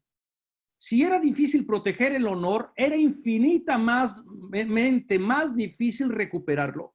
Una vez que una persona cometió un pecado, ya no es de que decía, ok, voy a ir a la farmacia a comprar la gracia. Ya se fue. Perdías el honor. De tal manera que cuando el pastor está diciendo que él erró, que cometió ibristis, que cometió otros pecados, está perdiendo el honor. Y perder el honor significa que no vas a tener la oportunidad de recuperarlo, porque se va, ya no vuelve. Y la gente del siglo I, por el honor, lo daban todo. Preferible morir en la miseria, pero morir honorablemente. Por eso las personas ricas continuamente van a ser unas personas deshonorables, porque toda riqueza trae una injusticia en la raíz, ¿no?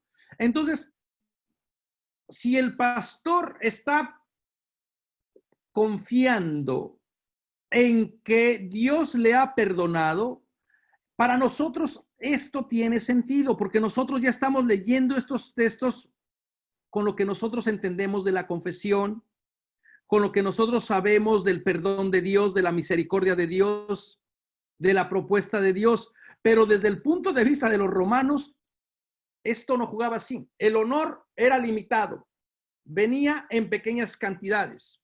Naciste de familia honorable, se te asigna un honor. Para eso sirve la genealogía.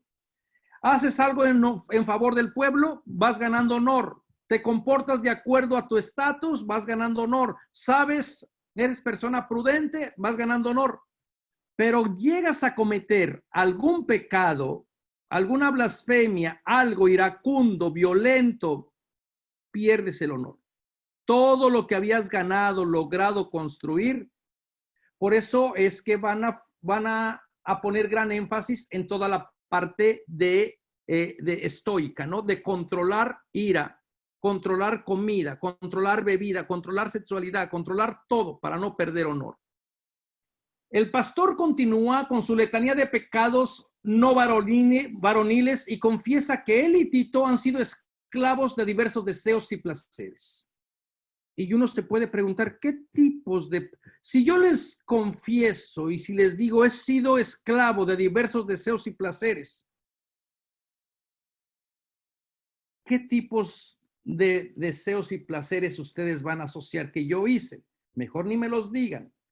Pero si el pastor está diciendo que es esclavo de diversos deseos y placeres, uno dice, es bastante fuerte la confesión que este hermano está realizando públicamente, sabiendo que su carta se va a leer públicamente y se siente seguro de que va a ser perdonado. Y esta idea de ser esclavo de diversas pasiones, este es un concepto totalmente griego de la moralidad, de la de la filosofía griega.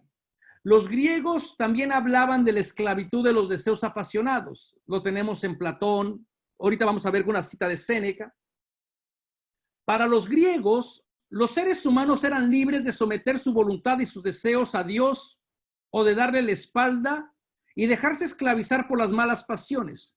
No había término medio. O eres de Dios o te esclavizas. Lo vamos a ver cuando veamos la esclavitud, cómo la gente se podía vender a Dios como esclavo. Me vendo como esclavo, soy esclavo de Dios. O te vuelves esclavo del placer. No hay términos medios. Entonces, esta idea de que la divinidad posee a la persona, ya sea para bien o para mal, parece ser que los griegos la tenían muy, muy consciente, ¿no? Entonces, da a entender el pastor que él y Tito en algún momento de su vida vivieron prácticamente sirviendo a otro Dios, a otra divinidad. ¿Qué tipo de divinidad sería? ¿Vivirían bajo la divinidad de Dionisio del vino? ¿Vivirían bajo la divinidad de Eros, de la sexualidad? Pero parece ser que dice que muchos placeres. Entonces esclavizaron. En algún momento también parece ser que se reorientaron y dejaron de servir a otros dioses que los esclavizaron para servir al Dios de Jesucristo, para servir a Jesucristo mismo, ¿no?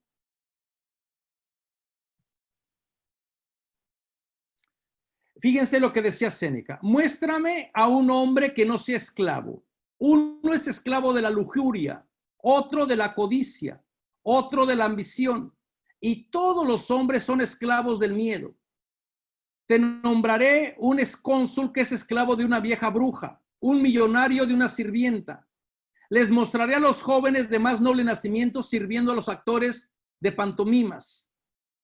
Y aquí yo creo que Séneca, bastante duro, pues prácticamente estará narrando cosas, situaciones que él conoce. Entonces, ¿a qué tipo de esclavitud serviría el pastor y Tito? ¿Con qué dioses se iría? ¿O con quién los asociamos? Y también me viene a la mente es cómo es que esta gracia de él y Tito, que se sienten perdonados, al igual que Timoteo, ¿por qué la gracia no llega a todo mundo por igual? ¿O por qué el perdón de Dios no llega a todo mundo por igual? Y esto sería la mejor, una manera de reflexionar para nosotros, hermanos sacerdotes, que tenemos el poder, entre comillas, o que se nos ha dado el poder de perdonar. Y a veces como que la gente tiene muchas malas experiencias porque no han encontrado ese perdón. Pero nosotros, ¿con quién nos confesamos? ¿A nosotros a quién acudimos? ¿Hacemos las colas interminables para confesarnos también? Entonces, como que una vez que uno tiene el poder, como que ya no lo quiere soltar, pero sería más bien la propuesta de Jesús, ¿no? De volver otra vez a perdonarse mutuamente, vivir en buena relación, vivir otra vez en acogida, vivir como una comunidad, cierto, frágil, vulnerable, pero también movida por la gracia. Entonces yo creo que esta comunidad está a lo mejor cuestionando el decir, bueno, tú hablas de misericordia, tú hablas de compasión, tú hablas que el poder de Dios de perdonar a todo mundo, pero solamente parece que llega a unos cuantos, no llega a todas las personas, no llega a toda la gente. La obsesión del pastor de confesar sus numerosos pecados, como los de Tito, es evidentemente su afirmación de que estaban implicados en poikoloi, muy variados, muchos, diferentes, múltiples pecados. Él dice que eran muchos pecados, pero también pueden ser muy extravagantes. Por ejemplo, este biblista francés sostiene que estas palabras pueden tener significados diferentes, tales como muy variados o extravagantes. Y regularmente este lenguaje se utilizaba para las personas que cometían lo que nosotros hoy llamaríamos el pecado de la homosexualidad. El pecado de la persona que no fue capaz de domesticar, de poner un límite a la sexualidad desenfrenada, especialmente a la sexualidad de poder controlar a la otra o de explotar a la otra. Esta palabra la encontramos muy reflexionada, muy reflejada en la literatura griega, con ese tipo de comportamiento de la gente que visitaba mucho los gimnasios, los baños o el ágora para prácticamente vender su cuerpo para prostituirse. Así que los utiliza, y también para las personas que utilizaban la ropa extravagante, los caminados extravagantes, ese tipo de pecados que usaba mucho, ¿no? Ahora, vivir en la maldad era uno de los topos moral bien conocidos en el mundo antiguo. Y ese comportamiento incontrolable contrastaba a menudo con la vida virtuosa y disciplinada de los verdaderos hombres. No sabemos qué tipo de maldad hicieron, nada más dice que vivíamos en la maldad. En el mundo helénico, la maldad, la caquía, se refería a la maldad omnipresente, al mal como principio de acción, como también la arete, era la excelencia moral como cualidad. Entonces la caquía y la arete prácticamente van a estar allí tratando de dominar a la persona. ¿Quieres comportarte de una manera buena? Eres una persona que tienes arete. ¿Quieres vivir de una manera indisciplinada? Eres una persona mala, perversa, ¿no? Entonces, como que esas dos realidades eran parte de la misma moneda. Caquía y aretes eran dos caras de la misma moneda y exigían una atención especial de cada persona honorable. Esto viene corroborado en el libro de la sabiduría, donde el arete se opone a la caquía cuando los impíos dicen: aún así, nosotros, apenas nacidos, desaparecemos sin poder mostrar ningún tipo de virtud, arete, consumiéndonos en nuestra maldad, en la caquía. Entonces, estas dos realidades, parece ser que el pastor en algún momento de su vida se corrompió, se fue por otros caminos. Y en vez de vivir lo que él mismo espera de los otros, prácticamente su ideal fue casi imposible de alcanzar, porque él mismo se dedicó a vivir en esta maldad, en estas cosas negativas.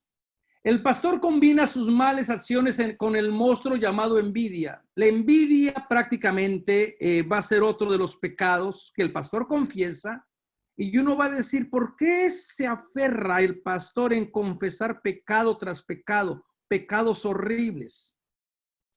Los clásicos han llamado a la envidia como el monstruo. El poeta romano Horacio sostiene que los veriviri, los verdaderos hombres, fueron obligados a luchar hasta la muerte con el monstruo de la envidia, como Hércules luchó con la hidra. Ahora, la envidia, una vez que la envidia entraba en la persona, el peor pecado era la envidia. Ustedes recuerdan que en las narraciones, por ejemplo, de la pasión de Jesús en el Evangelio de Marcos, el autor nos dice que a Jesús lo asesinaron por envidia. La envidia destruye, la envidia realmente es la última de los vicios que la persona que quiere vivir con honor debe de demostrar. ¿Por qué? Porque continuamente esta envidia, como el monstruo de las 7 cabezas, le va a llegar a la persona y lo va a hacer caer, lo va a hacer sucumbir. La envidia está constantemente asociada en la filosofía moral helenística con ciertas actitudes pecaminosas, entre las cuales se encuentra el odio, la fornicación, la infidelidad, la tiranía, la malicia, la ibris, la mala voluntad, la ambición y la arrogancia. Si este autor está confesando que fue envidioso, pues prácticamente la gente del siglo I lo podía asociar con otros males. Una vez que tú tienes este mal, te vienen los otros. Estás asociado con, ¿verdad? Muy bien. Me gustaría ver si tienen alguna pregunta, comentario, si ustedes no son personas envidiosas. Espero que no.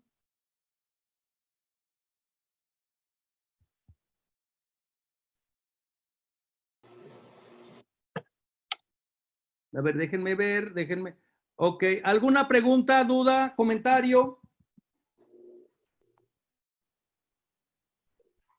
Solamente es esta idea es para situar al pastor que posiblemente también tenía cola que le pise. Pero lamentablemente la única voz que emerge en las cartas es su voz, la única autoridad a seguir es la de él, la única ley que él representa es la que él tiene y los otros prácticamente pasan a la deshonra, ¿no? ¿Alguna pregunta? Juan Pablo. Bueno, más que pregunta, es como un comentario o una situación de que básicamente creo que estamos hoy en día en la misma situación con esto. O sea, yo he tenido muchas experiencias con personas que tienen situaciones muy fuertes y van al confesionario y pues los escuchan, pero no los ayudan. Simplemente, ok, pues ya te escuché. Y básicamente como que los regresan a seguir viviendo el mismo sufrimiento. O sea, cuando una persona realmente tiene una situación difícil, y ha pasado muchas veces, ha habido personas que pues a mí cuando me tienen confianza, me lo comentan, van con el sacerdote, se confiesan, y es como por así decirlo, o es la forma en que yo lo veo. Lo escuchó y lo regresó a la misma situación que estaba. O sea, no fue una forma de ayuda o vamos a hacer algo para solucionar el problema. Simplemente es como, pues aguántate, eso te tocó, pues es como pues échale ganas, haz mucha oración y cosas así que no tienen sentido, pues. Entonces yo lo veo casi igual. Él tiene una situación, el pastor tiene una situación, pero pues él sí la puede usar para su beneficio, pero no la usa para el beneficio de los demás. Entonces creo que no ha cambiado en nada lo de antes y lo de hoy en día. Pablo, a esto es a lo que yo quería llegar un poquito, es decir, cómo la gracia que el pastor representa, la virtud, es bien caprichosa. En un grupito hace cosas extraordinarias, perdona todo tipo de pecado y pecados fuertes. Espero que tengan la oportunidad de leer el manuscrito que les mandé. La gracia que el pastor representa perdona pecados muy fuertes que ellos cometieron y que ellos mismos dicen que nadie se los pidió que los confesaran. Pero en cambio, por otro lado, esas mismas virtudes o esas gracias con los otros que no han confesado ningún pecado, sino que los han sacado más bien a ellos, los han confesado, pero para ellos no hay perdón, no hay reconciliación. Para ellos el pastor ordena severamente que se entregue a Satanás. Entonces es ahí ahora para asociarlo con lo que está pasando actualmente. En mi poca experiencia, mucha gente no necesita una confesión, no necesita al sacerdote, necesita al psiquiatra. De verdad, necesita a veces algo más fuerte que la confesión. Y a veces muchas personas se van ahí porque a lo mejor les sale barato ir a confesar o a veces a que les den el consejo, no sé. A lo mejor mis hermanos sacerdotes pueden ayudar, ellos que tienen a lo mejor más experiencia en cuestiones de confesión. ¿Alguien más quiere compartir algo? Yo, padre, ¿sí me escucha? Sí. quería hacer un comentario un poco relacionado con esto. Pues me llamó bastante la atención. Hace aproximadamente, bueno, un año, va a ser un año. El año pasado había un muchacho que estaba en el coro que iba a hacer sus sacramentos. Estaba viendo las clases de Rica, su preparación y todo. Entonces ya cuando le toca a este muchacho ir a hacer su confesión pues ya para poder recibir el sacramento, el muchacho es homosexual y también lo sabemos todos los de la iglesia, nunca ha habido ningún problema para nada con nadie allí en la iglesia, pero como en la iglesia, en el templo nosotros no tenemos un padre que hable español, entonces los mandaron a confesar en otro lado. Cuando él regresó al siguiente día muy triste, muy desanimado, porque resulta que obviamente él confesó, ¿verdad? Pues su homosexualidad y aparte confesó que él tiene una pareja como tal, tienen como 4 o 5 años juntos. Y el padre le dijo que, que no le podía ayudar en absolutamente nada en ese aspecto, que no le podía dar la absolución y que fuera a ver qué hacía porque él no podía hacer nada por él. Entonces, él regresó preguntando, ¿verdad? Que pues que qué iba a hacer, porque él se preparó, hizo todo, iba a la iglesia, hace todas las cosas que tenía que hacer. O sea, yo diría que como católico era buen ejemplo, pero, o sea, cuando pasa esto, para él lo tumbó bastante esa situación. Entonces, yo digo, ¿cómo se maneja eso, padre? Porque sí es verdad que hay ciertos, yo diría más bien, estándares de moral, diría, no sé, dentro de la iglesia. ¿Cómo se maneja esto? Porque sí es muy triste ver una situación así, sobre todo porque sabemos que son personas que están ahí siempre, que son buenas personas, o sea, y no era como que él andaba, como dicen, pues uno del tingo al tango con una pareja y otro, él tenía una pareja permanentemente. De hecho, se casaron hace poquito por el civil allá, ¿verdad? Pero entonces, ¿cómo se maneja eso? Me gustaría, ¿qué le aconsejarían los hermanos sacerdotes en este caso que presenta Alejandra? ¿O cómo pastoralmente, cómo lo acompañamos?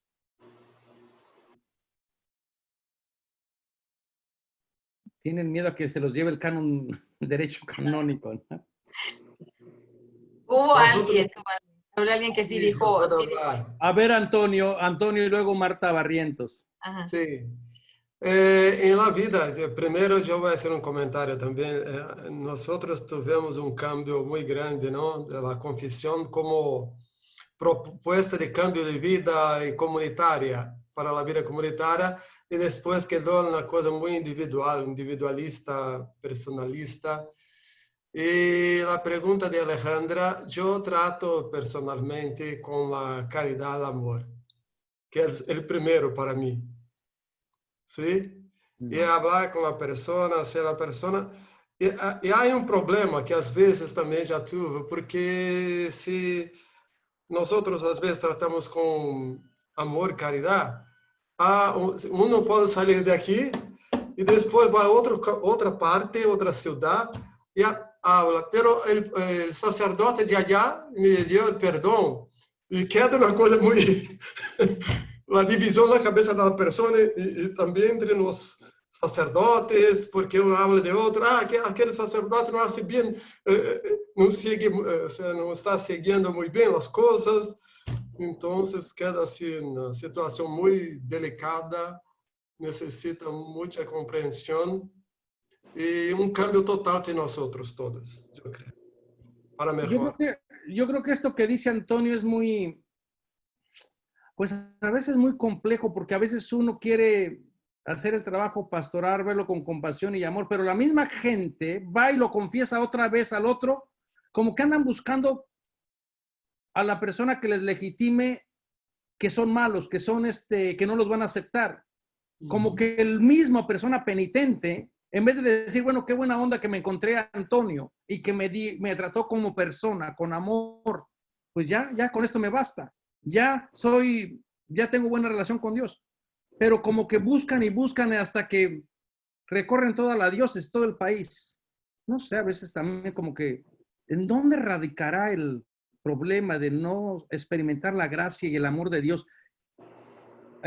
Marta Barrientos. Sí, yo creo que también depende de sacerdote, va de sacerdote en sacerdote. Porque nosotros hemos tenido un buen sacerdote en mi comunidad, que yo me recuerdo cuando yo me confesaba con él no era como poner el dedo en la llaga, sino que más bien te ayudaba con el pecado que tú le confesabas. Él te ayudaba para decirte, tienes que hacer esto para que ya no lo vuelvas a cometer. O sea, él nos apoyaba de una forma u otra.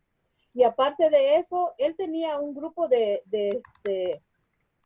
jóvenes gay al que él iba y tenía un grupo pues con ellos y los orientaba. Pero hay sacerdotes que no aceptan, pero sí hay también sacerdotes que sí muy buenos. Ese era mi comentario. Ok, Eric, luego Gera.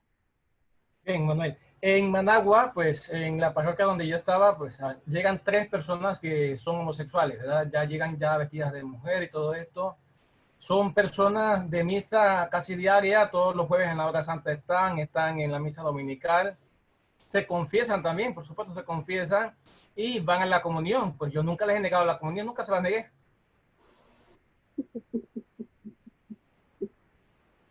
Pues, pero, pues la verdad que me deja así como con los ojos abiertos, pero qué bueno, porque ya el hecho de que sean capaces de hacerse visibles y practicar su fe, su espiritualidad de reconciliación, y que tú como líder religioso los veas no tanto como homosexuales o lo que tú quieras, sino como personas, pues yo creo que hablaría de una comunidad muy madura.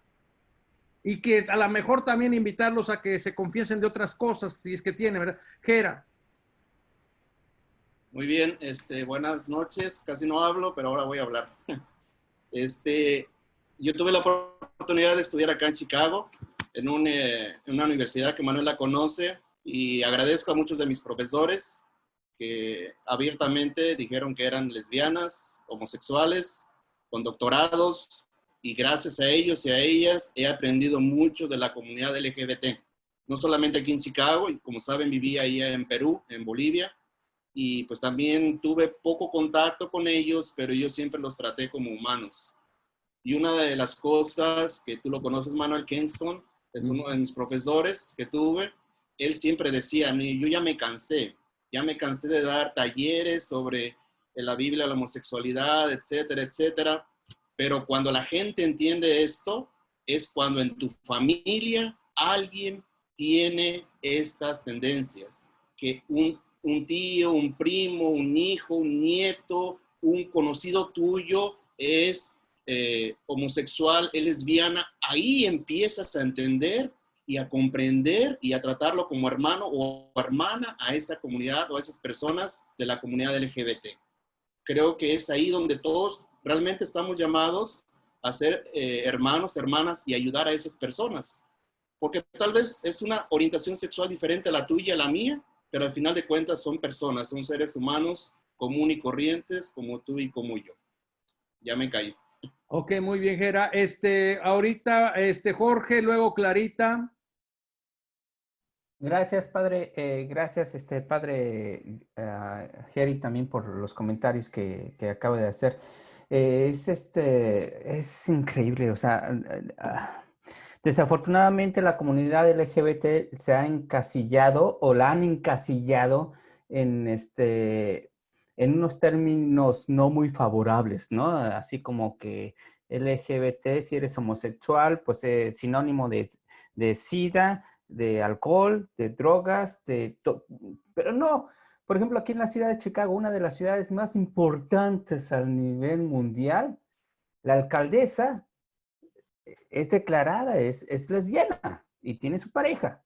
Y es la alcaldesa de una de las ciudades más importantes del mundo. También hay médicos, también hay abogados, también hay muchos profesionales. Entonces, desafortunadamente, sí, se ha encasillado a la comunidad diversa en los términos no correctos, no correctos. Y eso es una desventaja muy fuerte para ellos. Y bueno, solamente concluyo mi comentario una vez más con el titular del programa, Cristo Jesús y sus otras ovejas, que dice, el amor es tan grande que no se puede encerrar en un closet. Entonces, yo creo que son palabras poderosas y tenemos que darle tenemos que darle espacio también a esta comunidad. Gracias, Jorgito. Y mire, bueno, que es cierto que también dentro de la comunidad hay LGBT, hay personas que pues, a lo mejor han sufrido la pandemia del virus que causa el SIDA, todo esto, pero yo creo que también hay que abrir el abanico para decir, hay profesionales, hay diferentes gentes que están tratando de hacer el bien, ¿no? Como en cualquier otro lugar. Clarita. Bueno, yo quiero una anécdota de una persona que es una mujer marginada en una comunidad, que cuando teníamos las celebraciones, ella no iba. Entonces le ofrecimos la idea de prepararse para el bautismo, para la comunión, para la confirmación, y se dignificó muchísimo, ¿verdad? Fuimos y la preparamos junto con un grupo y había que prepararla para el bautismo, y llegó alguien a confesarla. Y fue muy chistoso, porque al día siguiente ella hacía la primera comunión. Entonces la confesó antesito de hacer la primera comunión y le dijo, yo estaba al lado del hilo, hoy, mijita, usted comulga, pero mañana no, porque usted está en pecado porque vive con su esposo. Yo casi me voy de espaldas.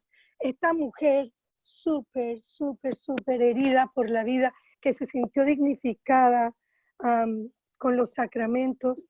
¿Cómo tú le vas a vender algo mágico? Hoy estás en gracia y mañana no, porque el esposo es un perrón que no se quiere casar con ella, que tiene 8 hijos, que es una mujer marginada. Entonces es una venta, es mágica la confesión, la dignificó. ¿Cómo se sentiría ella? Si yo me sentí mal cuando lo escuché diciéndole eso, ¿cómo se sentiría ella? ¿Es mágica la confesión? Hoy sí, mañana no. Muy bien. ¿Alguien más quiere comentar algo? Ismael y luego Giselle. Padre Ismael. Sí, bueno, ya se ha comentado. Yo creo que los sacerdotes lo tenemos un poco complicado, ¿verdad? Porque una cosa es lo que creemos y otra cosa es lo que nos dicen que oficialmente es, ¿verdad? Y en conciencia, pues tenemos, gracias a Dios, vamos más adelante de lo que nos pide la Iglesia, porque si no, no hubiéramos avanzado, ¿no? En ese acompañamiento en el confesionario y sobre todo con el caso de gente que son muchos. Yo tengo que decir que estoy asombrado de la cantidad de gente que tienen otras tendencias sexuales, ¿no? Son muchísimos y vienen a confesarse, vienen a misa.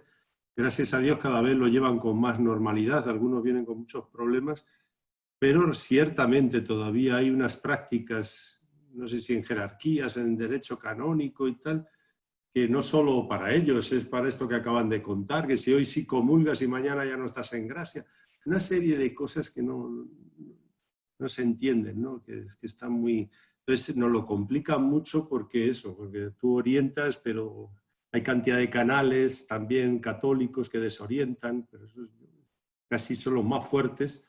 No solo son sacerdotes, son canales católicos llevados que dicen cada cosa terrible, ¿no? Y entonces es muy complicado, pero lo que más me duele de todo es ver compañeros o hermanos sacerdotes, en Costa Rica hemos visto muchos casos, que son los que hablan desde el púlpito contra los homosexuales y condenan a todos y luego ellos lo son, no lo aceptan, bueno, y han acabado, incluso algunos están en la cárcel, ¿no? por delitos, ¿no? Son los más duros contra ellos mismos, ¿no? Eso es lo que más te duele, ¿verdad? Que son los menos misericordiosos y todo por el trauma que llevan dentro de no querer aceptar una realidad, de quererla aparentar, hablar lo contrario, condenar y gritar en los púlpitos y luego resulta que ellos lo viven, llevan una doble vida, en la noche o se lo ocultan. Entonces ese lío es el que... lo que más me llama la atención, ¿no? Como aquel que no lo asume, luego es el más duro con los demás, ¿no? Muy cierto y muy sabio, y la verdad que uno no tiene palabras. Y luego por otra cosa maneja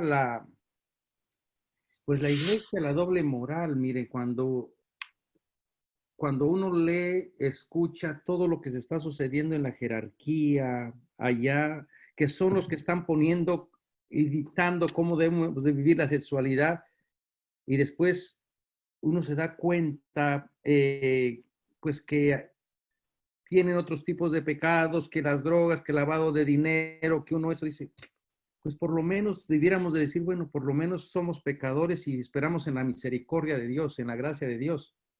Pero parece que no llega. Giselle y luego Erika, por favor. Padre, yo estaba pensando que Gis. A veces sí, me fui. Sí, te fuiste. Ya. Que a veces culpamos mucho a los sacerdotes y la responsabilidad que tienen y todo, pero yo también como laica veo que no, si hay jueces fuertísimos para señalar a las personas que ya sean de otra tendencia sexual o cualquier otra, somos nosotros los laicos y las laicas. A veces nosotras mismas o nosotros mismos somos los que comentamos, pero ¿por qué esa señora está comulgando? Si yo la conozco, yo sé la vida que esa mujer tiene. Y vienen con uno a decirle, padre, que no comulgue. ¿Cómo es posible, padre, que usted le está dando la comunión a fulanita tal si yo la conozco? Sí. Entonces nosotros y nosotras a veces somos los jueces más duros y tal vez está el sacerdote tratando de hacer un buen acompañamiento y no pueden hacerlo porque nosotros no lo permitimos. Y tienen que pedirle a la persona que vaya a otra comunidad donde no la conocen para que comulgue allá. Entonces, yo creo que va en ambos lados. Tiene que ser una conversión de todos y todas. Muy bien, Gis. Por favor, solo a Giselle. Eu já escuché esas veces amenaza de levar la información al obispo también del sacerdote. Mira. Cierto. Erika. Nada, que ante la finitud de la vida es muy triste condicionar la vida de otros y otras de modo de llevar a que queden fuera de las comunidades y que terminen creyendo que no eran dignos de participar en una comunidad de vida, de nada, algo tan básico que necesitamos todos. Nos volvemos en seres muy crueles cuando hacemos estas cosas. Yo participé en un tiempo en un movimiento de laicos en donde si vos llegabas a ser coordinadora sabías que, por ejemplo, los gays o las comunidades LGTB o las personas separadas no iban a formar parte de la comunidad de laicos, pero la gente no lo sabía. Entonces la gente decía, yo quiero participar, y vos no podías decir nada, eras cómplice de esa situación, durísima. Y la otra era empezar a repetir el modelo. Y bueno, llega un momento en que uno toma partido, estamos tomando partido, hay que tomar la palabra y volver a optar por esto, por la no paradoja, ¿no? Y es duro, pero bueno. Y hacer nuevos caminos. Esto es muy cierto, ¿verdad? Cómo las estructuras son tan difíciles. Y me quedo con este pensamiento que estaba compartiendo el padre Ismael, ¿no? De cómo a veces uno se encuentra con la institución por un lado, en una situación bien ambigua, con una doble moral. Y por eso es que este libro, de donde estoy tomando este curso, tiene esta finalidad de ofrecer por lo menos o simplemente preguntar. Este es uno de los temas, este capítulo es el capítulo que como que a mí no me convenció mucho, pero al final dije, bueno, lo pongo, porque por lo menos que la gente pueda preguntarle al texto de decir, bueno, cómo la gracia trabaja misteriosamente en un grupo favorablemente y cómo en el otro grupo de los oponentes como que no. Como que cuando somos el canal oficial, la gracia llega como un embudito, como por gotero para otra gente, ¿no? Pero por nosotros que sí se derrame toda la gracia y que sí nos perdone. Ya el día de mañana vamos a entrar a hablar de dos grupos, del grupo de hombres que posiblemente no estén haciendo bien la liturgia y el grupo de las mujeres. Ya de aquí para el resto de lo que queda del curso, van a ser temas ya más conectados a lo mejor con la realidad. Vamos a hablar sobre la institución de la jerarquía, cómo se fue organizando. Vamos a hablar también un poquito sobre los esclavos, sobre, bueno, el por qué callaron a las mujeres, por qué este Señor quiere que las mujeres se callen, que se adornen con la virtud, con el silencio. Así que mañana vamos a entrar en este tema. Y sí son temas, a lo mejor dijeran, bueno, es que no hay mucho en el texto, realmente no puedo hacer la conexión. Pero esto es lo que hay. Y por eso es que me he atrevido a ver lo que posiblemente estaba detrás del texto. Y les pongo el ejemplo de la hermana Mila, de ella, de un versículo, está haciendo su doctorado. Bueno, más bien hizo su doctorado, su tesis doctoral. Y tú dices, ¿por qué? Porque eso te puede ayudar a ver, a contextualizar de los problemas que existían en la comunidad. Y lamentablemente, hermanos y hermanas, yo creo que todavía nos falta mucho para hacer que la gracia de Dios llegue a toda la comunidad. Llegue independientemente pues, de las preferencias o de la orientación, siempre y cuando la gente esté con un corazón abierto, humilde, compasivo, y se abstenga de ser persona hibrística, de ser persona arrogante, prepotente. Pero de eso la gente no se confiesa, ¿verdad? Si no, confesaríamos a muchos obispos. Pero bueno, como ellos representan a Dios y nosotros no. Así que, ¿qué le vamos a hacer? No me queda más que irnos hasta vernos hasta mañanita, darle las gracias y por lo menos ahí tienen el manuscrito por si algún momento quieren volver sobre estos escritos, vengan y sepan de dónde estoy tomando toda esta información. Así que gracias, cuídense mucho y nos vemos. Gracias, Manuel.